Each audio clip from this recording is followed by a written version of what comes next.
വഖഫിനൊപ്പം നിന്ന കോൺഗ്രസ് എംപിമാരുടെ ശ്രദ്ധയ്ക്ക് നിങ്ങൾ ഇനി എതിർത്താലും കൂടെ നിന്നാലും ജയിക്കുമെന്ന് കരുതണ്ട. അങ്ങനെ നിങ്ങളെ ജയിപ്പിക്കില്ല. കാരണം മുനമ്പത്തുകാർ അനുഭവിക്കുന്ന വേദന, അല്ലെങ്കിൽ വഖഫിൻ്റെ പേരിൽ കേരളത്തിലെ ഇന്ത്യയിലെ ജനങ്ങൾ മുഴുവൻ അനുഭവിക്കുന്ന വേദന കണ്ടില്ല എന്ന് നടിച്ചുകൊണ്ട് വഖഫിന് അനുകൂലമായി നിങ്ങൾ നിന്നാൽ നിങ്ങൾക്ക് കിട്ടാൻ പോകുന്ന പടി എത്രയെന്നറിയാമോ എംപിമാരെ? BJP ഇത് മുതലാക്കുന്നു, BJP ഇത് രാഷ്ട്രീയമാക്കുന്നു എന്നൊക്കെയാണല്ലോ നിങ്ങളുടെ പരാതികൾ. BJP ഇത് രാഷ്ട്രീയമാക്കുന്നെങ്കിൽ അത് BJPയുടെ കഴിവെന്ന് മാത്രമേ പറയാൻ സാധിക്കൂ. കാരണം ഒരു വിഭാഗം ജനങ്ങൾ അവർ കഷ്ടപ്പെട്ടുണ്ടാക്കിയ മുതൽ അള്ളാഹുവിൻ്റെതാണെന്ന് പറഞ്ഞ് ഒരു വിഭാഗം എടുത്തുകൊണ്ട് പോകുന്നു. അത് നോക്കി നിൽക്കാൻ മാത്രമേ കഴിയുന്നുള്ളൂ. എന്നിട്ട് അവർ സമരവുമായി മുന്നോട്ടിറങ്ങുമ്പോൾ ജനങ്ങളുടെ കണ്ണിൽ പൊടിയിടാനായി അതിനെ എന്താ പറയുക, ആ സമരവേദിയിലേക്ക് വരുന്നു. അവിടെ നിന്ന് തന്നെ നേരെ വഖഫിൻ്റെ ഓഫീസിലേക്ക് പോയിട്ട് പറയുന്നു, ഞങ്ങൾ വഖഫിനൊപ്പമാണ്, നിങ്ങൾക്ക് ആരുടെ ഭൂമി വേണമെങ്കിൽ നിങ്ങൾ എടുത്തുകൊള്ളൂ, അതിൽ ഒരു പ്രശ്നവുമില്ല, ഞങ്ങൾ കോൺഗ്രസിൻ്റെ എംപിമാർ മുഴുവൻ വഖഫിനൊപ്പമുണ്ട്, ധൈര്യമായി നിങ്ങൾ ആരുടെ ഭൂമിയോ അമ്പലമോ പള്ളിയോ എന്ത് വേണമെങ്കിലും എടുത്തോളൂ, ഒരു പ്രശ്നവുമില്ല, പക്ഷെ നിങ്ങളുടെ വോട്ട് ഞങ്ങൾക്കായിരിക്കണം. അതിലപ്പുറം കേരളം മുഴുവൻ നിങ്ങൾ എടുത്താലും ഞങ്ങൾക്കൊരു പ്രശ്നവുമില്ല. പിന്നെ കോൺഗ്രസ് ഭരിക്കുന്ന സംസ്ഥാനങ്ങൾ നിങ്ങൾ എടുത്താലും ഞങ്ങൾക്കൊരു പ്രശ്നമില്ല. BJP ഭരിക്കുന്ന സംസ്ഥാനങ്ങളിലേക്ക് ചെല്ലാൻ കഴിയില്ല. കാരണം വഖഫിനെ BJP എതിർക്കുന്നുണ്ടല്ലോ. ഇന്ന് 8 മണിക്കൂറത്തെ ചർച്ചയാണ് പാർലമെൻറ്റിൽ. വഖഫ് ബില്ലുമായി ബന്ധപ്പെട്ട ഭേദഗതി ബുധനാഴ്ച പാർലമെൻറ്റിൽ അവതരിപ്പിക്കാൻ ഒരുങ്ങിയാണ്. ഇന്ന് അടിയന്തരമായ ചർച്ച കോൺഗ്രസ് ഡൽഹിയിൽ കൂടുന്നുണ്ട് എന്നുള്ളതാണ്. എന്തായാലും വഖഫിൽ ഒരു വെട്ടുവീഴ്ചയ്ക്കും BJP തയ്യാറല്ല. BJPക്ക് അതിൽ രാഷ്ട്രീയമുണ്ടാകും, ഇല്ല എന്ന് പറയുന്നില്ല. പക്ഷേ ആ രാഷ്ട്രീയത്തിനിടയിലും ജനങ്ങളുടെ വിഷമവും കണ്ണീരും കാണാനുള്ള സമയം അവർ കണ്ടെത്തുന്നുണ്ടല്ലോ. 4 വോട്ടിന് വേണ്ടി അവർ അതിനെ ഒറ്റിക്കൊടുക്കുന്നില്ലല്ലോ എന്നുള്ളതാണ് ജനങ്ങൾ സംസാരിക്കുന്നത്. എന്തായാലും ഹൈബി ഈഡൻ ഇന്നലെ നട്ടല് എന്ന് പറഞ്ഞുകൊണ്ട് എമ്പുരാന് വേണ്ടിയൊക്കെ ഒരു പോസ്റ്റ് ഇട്ട് രംഗത്ത് വന്നിരുന്നു. നട്ടലൊക്കെ നല്ലതാണ്. പൃഥ്വിരാജ് ഒരു സിനിമയിൽ പറഞ്ഞതുപോലെ, അല്ലെങ്കിൽ സായികുമാറിൻ്റെ കൂടെ മോഹൻലാൽ പറഞ്ഞതുപോലെ, നിന്റെ തന്തയല്ലല്ലോ എൻ്റെ തന്ത എന്നൊക്കെ പറയുന്നത്. ഈ രാജ്യം ഒരുത്തൻ്റെ തന്തയുടെ വകയല്ല ഹൈബി ഈഡൻ. ഈ രാജ്യം എല്ലാ ജനങ്ങളുടെയുമാണ്. അള്ളാഹുവിന് ആരുടെയും സ്വത്ത് വേണ്ട. അള്ളാഹു ഒരു പ്രതീകം മാത്രമാണ്. പ്രവാചകനാണ് വന്ന് എല്ലാം പ്രചരിപ്പിച്ചത്. ആ പ്രവാചകൻ ആരുടെയും സ്വത്ത് വേണമെന്ന് പറഞ്ഞിട്ടില്ല.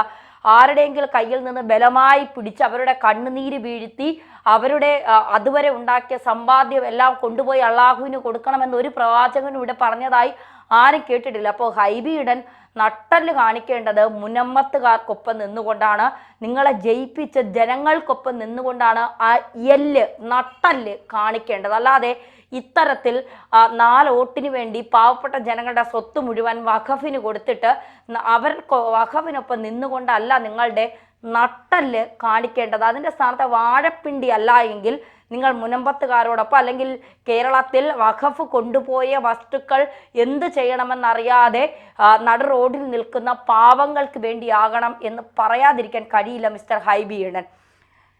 ഇന്ന് വഖഫ് ഭേദഗതി ബില്ല് പാർലമെന്റിൽ അവതരിപ്പിക്കാനിരിക്കെ ബില്ലിനെ എതിർക്കുന്ന കോൺഗ്രസ് എംപിമാർക്കെതിരെ പോസ്റ്റർ ഉയർന്നിരിക്കുകയാണ്. വഖഫിന്റെ ഇരകളായ മുനമ്പൻ ജനതയുടെ പേരിൽ ഹൈബി ഈഡൻ എംപിയുടെ ഓഫീസ് പരിസരത്താണ് പോസ്റ്റർ പ്രത്യക്ഷപ്പെട്ടത്. കോൺഗ്രസ് എംപിമാരുടെ ശ്രദ്ധയ്ക്ക് ഇങ്ങനെയാണ് അതിൻ്റെ തലക്കെട്ട്: വഖഫ് ബില്ലിനെ എതിർത്താലും ജയിച്ചെന്ന് കരുതേണ്ട എന്ന് പോസ്റ്ററിൽ താക്കീത് നൽകുന്നു. മുനമ്പത്തെ ജനങ്ങളെ വഞ്ചിച്ച് കോൺഗ്രസ് എംപിമാർ വഖഫിനൊപ്പം നിന്നത് പോസ്റ്ററിൽ ഊന്നി പറയുന്നു. വിധി എഴുതും എന്ന് പ്രസ്താവിക്കുന്നു. വഖഫിനൊപ്പം നിൽക്കുന്ന കോൺഗ്രത്തെ ക്രൈസ്തവ സമൂഹത്തിന് നിങ്ങൾ നൽകിയ മുറിവായി മുനമ്പം എന്നും ഞങ്ങൾ ഓർത്തുവയ്ക്കുമെന്നും മുനമ്പത്തെ അമ്മമാരുടെ കണ്ണുനീരും പ്രാർത്ഥനയും ദൈവം കാണാതിരിക്കില്ല എന്നും പോസ്റ്റിൽ പറയുന്നു.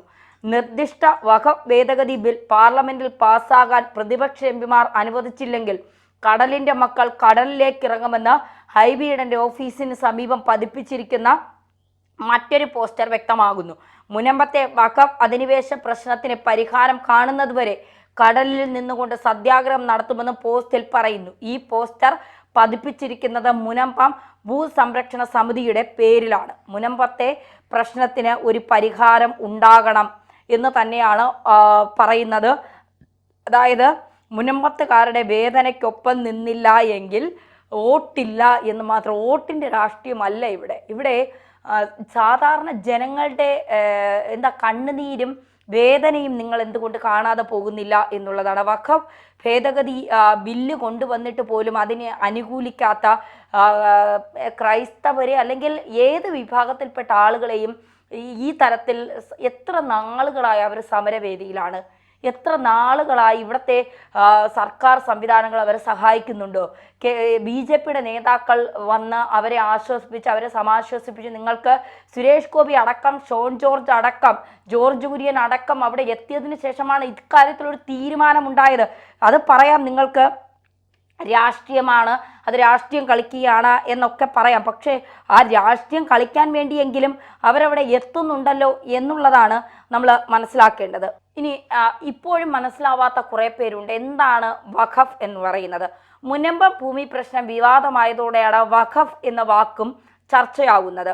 വഖഫ് എന്നത് അറബി വാക്കാണ്. തടഞ്ഞു വയ്ക്കുക, വിലക്കുക അല്ലെങ്കിൽ നിർത്തുക എന്ന അർത്ഥം വരുന്ന ഒരു അറബി പദത്തിൽ നിന്ന് ഉരുത്തിരിഞ്ഞതാണ് വഖഫ്. അള്ളാഹുവിൻ്റെ സ്വത്തുക്കൾ എന്നതാണ് വഖഫ് കൊണ്ട് അർത്ഥമാക്കുന്നത്. ഇസ്ലാമിക തത്വസംഹിത പ്രകാരം ഭൗതികമായ ഒരു വരുമാനം പ്രതീക്ഷിക്കാതെ ദൈവത്തിൻ്റെ പ്രീതി മാത്രം പ്രതീക്ഷിച്ചുകൊണ്ട് ഒരു പുണ്യകാര്യത്തിനായി ദാനം ചെയ്യുന്ന സ്വത്തെന്നാണ് ഇതുകൊണ്ട് ഉദ്ദേശിക്കുന്നത്. 1995 വഖഫ് നിയമം അനുസരിച്ച് ഭക്തിപരമോ മതപരമോ ജീവകാരുണ്യമോ ആയി ഇസ്ലാമിൽ പ്രതിപാദിച്ചിരിക്കുന്ന ആവശ്യങ്ങൾക്കായി ജംഗമമോ സ്ഥാവരമോ ആയ സ്വത്തിൻ്റെ സ്ഥിരമായ സമർപ്പണമാണ്. വഖഫ് എന്നത് സ്വത്തിൻ്റെ ഉടമസ്ഥാവകാശം എപ്പോൾ കൈവശം ഇരിക്കുന്ന വ്യക്തിയിൽ നിന്ന് എടുത്തു മാറ്റപ്പെടുകയും അള്ളാഹുവിലേക്ക് കൈമാറ്റം ചെയ്യുകയും ചെയ്യുന്നു എന്നാണ്. മതസ്ഥാപനങ്ങൾക്കോ പള്ളികൾക്കോ ശ്മശാനങ്ങൾക്കോ വിദ്യാഭ്യാസ സ്ഥാപനങ്ങൾക്കോ ജീവകാരുണ്യ ആവശ്യങ്ങൾക്കോ ഇത്തരത്തിൽ വഖഫായി സംഭാവന നൽകാവുന്നതാണ്. ഇനി ഇസ്ലാമിക ചരിത്രത്തിലെ വഖഫ് എന്താണെന്ന് ചോദിച്ചാൽ, വിശുദ്ധ ഖുർആൻ വഖഫിനെ കുറിച്ച് വ്യക്തമായി വിശദീകരിച്ചിട്ടില്ലെങ്കിലും ദാനധർമ്മത്തെ പ്രോത്സാഹിപ്പിക്കുന്ന വ്യത്യസ്ത വാക്യങ്ങൾ ഗ്രന്ഥത്തിലുണ്ട്.